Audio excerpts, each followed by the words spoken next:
What's up, everybody? I promised a draft video. Bang, here it is. Coming through in the clutch about 2 weeks. Yeah, just about 2 weeks from the draft. I know you're getting excited because I'm getting excited. It's really the only thing we have really to look forward to, right? At least at this point.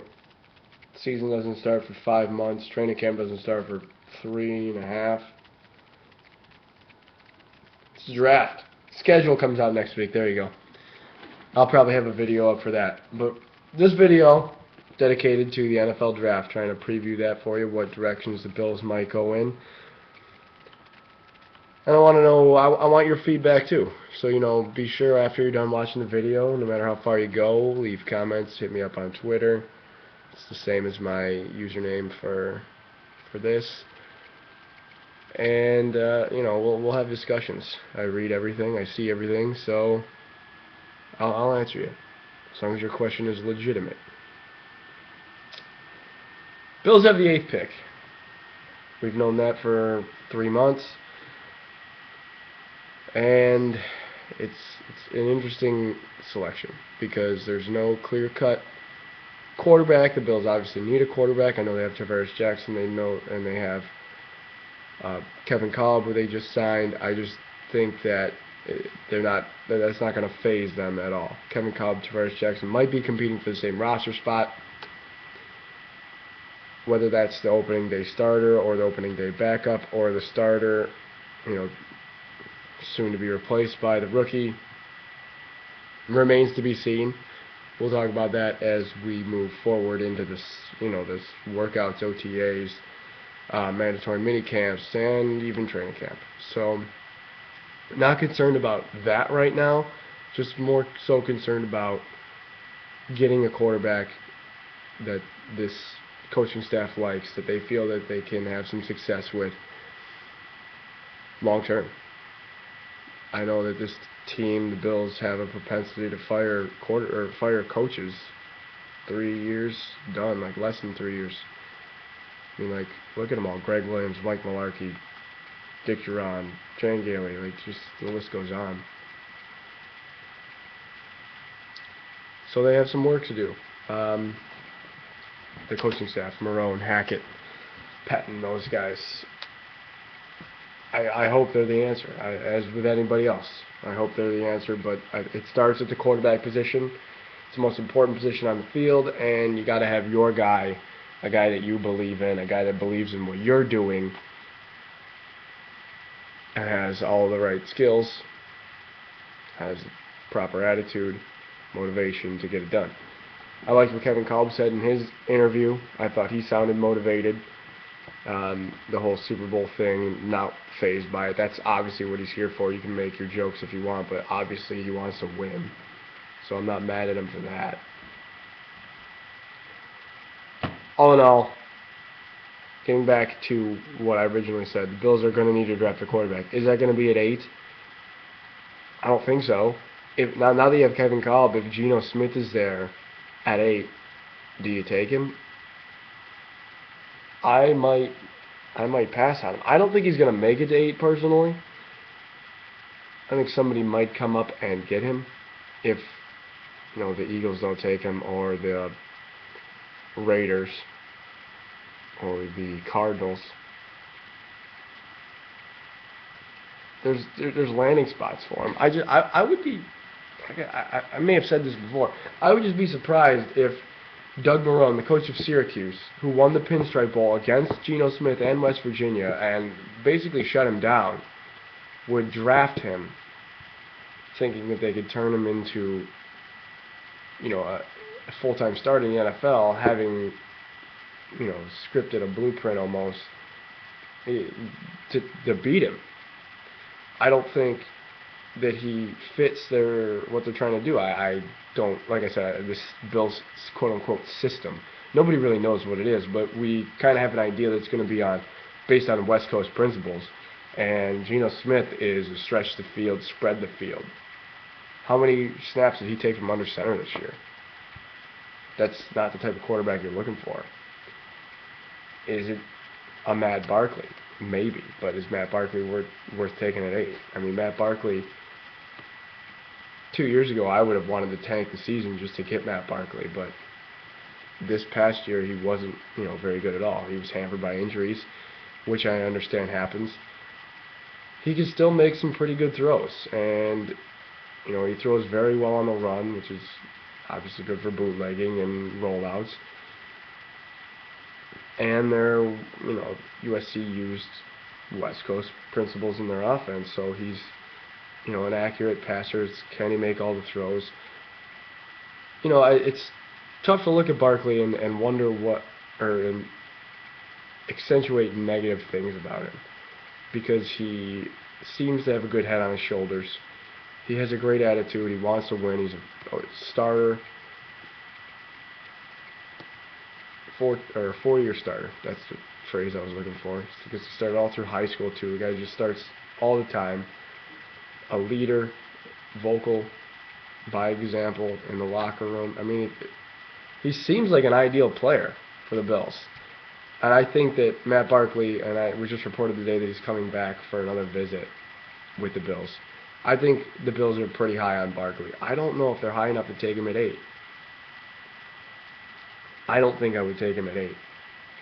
I think you have other holes. I mean, that's such a huge hole, though. But you have other holes, and I think they might be better suited filling those 8th overall, because it seems like Barkley is going to slide. We don't know how far. It might be mid-first, it might be late first, it might be early second. But I would venture a guess to say the Bills are torn between Barkley and Nassib at this point. I don't know, like I said, a whole lot about Ryan Nassib. I watched some Syracuse football, and I like the way he stood tall in the pocket. I love the way he delivers the ball, hard delivery. But that kind of works against him in the sense that he doesn't have any touch. Can he make touch throws? He's going to need to at this level. So what other drawbacks are there regarding Nassib?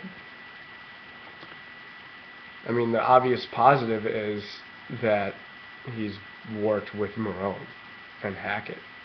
He completely understands what they're trying to do as far as system goes.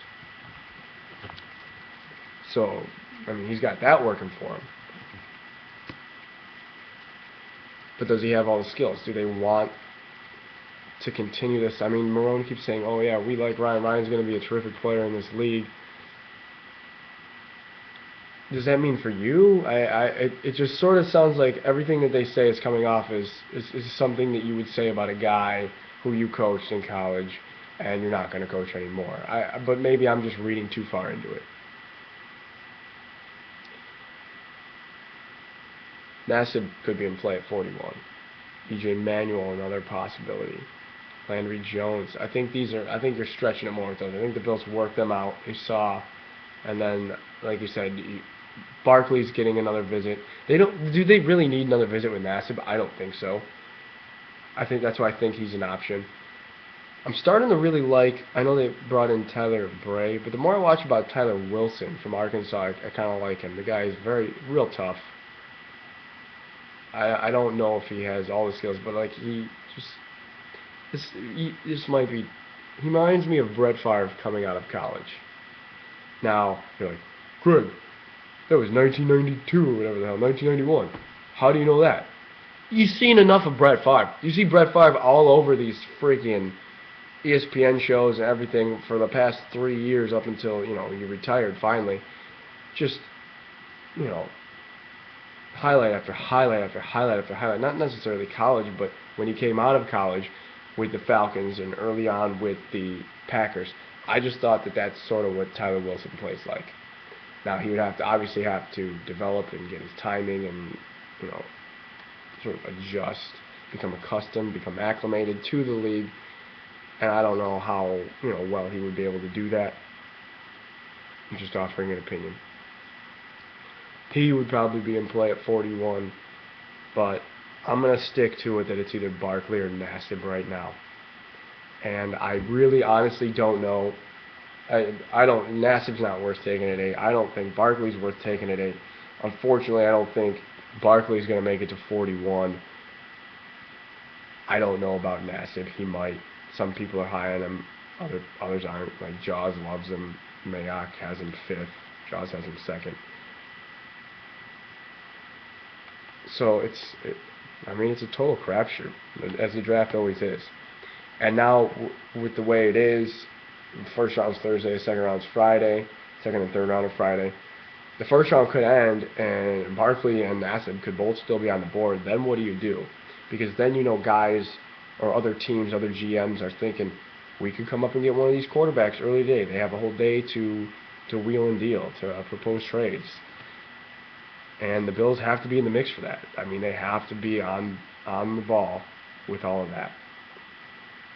Because the quarterback is the future, obviously. Like that's your team. When you think of the team, you generally think of the quarterback. Exceptions: Ravens, Ray Lewis, a couple others. But you want that's the thing. That's what you want, at least in my opinion. Think of that team. Think they have that quarterback. They have that leader. Patriots: Tom Brady. Packers: Aaron Rodgers. It's all there. Goes on. Peyton Manning, Eli Manning, Drew Brees. It's just all of them. Who else might be in play at 8? Cordero Patterson. Those might need a receiver. Possibility. Tavon Austin, maybe. Tavon Austin, C.J. Spiller on the same field. Could be kind of cool. Chance Warmack. I'm warming up to the idea of Chance Warmack because, frankly, we need a guard, and we haven't signed any. So the Bills, I think, might go offense heavy because that's the coaching Marone offense, Hackett offense. That's what they're trying to install. They kind of like this defense. They might be like, hey, Mike, tell us what you need. We'll try our best to, help you out. They got him Alan Branch. They got him Manny Lawson. Maybe he thinks he's okay. They definitely need an inside linebacker, which I think they'll add at some point. But like I said, I'm warming up to the idea of Chance Warmack because they need a guard. Maybe Jonathan Cooper from North Carolina. I just think that is a position of need. It's not sexy by any means, especially in the top 10. But if it solidifies your offensive line and you go get your quarterback later in the first or early in the second, you're setting up foundations right there. And then you got good running backs in Jackson and Spiller, obviously. Do they need a receiver? Yeah, probably. Can they get one in the later rounds? Yeah, I guess. I still think there's another free agent acquisition to be made, and it just hasn't been made yet. Because right now I could see them going Alec Ogletree from Georgia, inside linebacker. I could see them going that direction. Like I said, Cordero Patterson, maybe. I think they would be more interested in DeAndre Hopkins from Clemson. Just because I haven't heard much interest. I don't think when they worked out Tyler Bray, I don't think they even worked out Patterson. I could be wrong. You can correct me on that if you want, but just I didn't hear anything about him. So, what do you guys think? Are the Bills going to go? Are they going to go offensive line at 8 and wait to take the quarterback? Are they going to go linebacker or receiver at 8 and wait on the quarterback? Are they going to go quarterback early and try to fill these positions of need, these other holes later in the draft, or more so in free agency? Do they trade up back into the first? It might be an option. Some team might force their hand, and then they have to do so. I think that there's a lot of talent available, especially in the first 2 to 3 rounds. It's pretty deep. I don't know if it's the best year to have the 8th overall pick, to be honest with you, but you have what you have. Maybe they try to trade down and pick up extra picks. Maybe a team like San Francisco, who has a ton of picks, wants to come up and get somebody. I mean, there's a bunch of different directions any team could go. It's exciting. The NFL draft, 2 weeks away. I'll be watching it, try to be tweeting throughout it. But, like I said, feed me your questions, insights, anything you guys might have heard, know, videos, whatever. Hit me up, guys. I want to talk about it because this is the future of our franchise. We're all getting older. I got gray hairs. And, probably given to me by the Bills. But I mean, I was 11 the last time the Bills made the playoffs. 11. I'm gonna be 25 this year. Awesome. Well, guys, thanks for coming this far into the video. Tune into the draft 2 weeks. Talk to some of you guys even sooner than that. As always, signature sign off. Go Bills.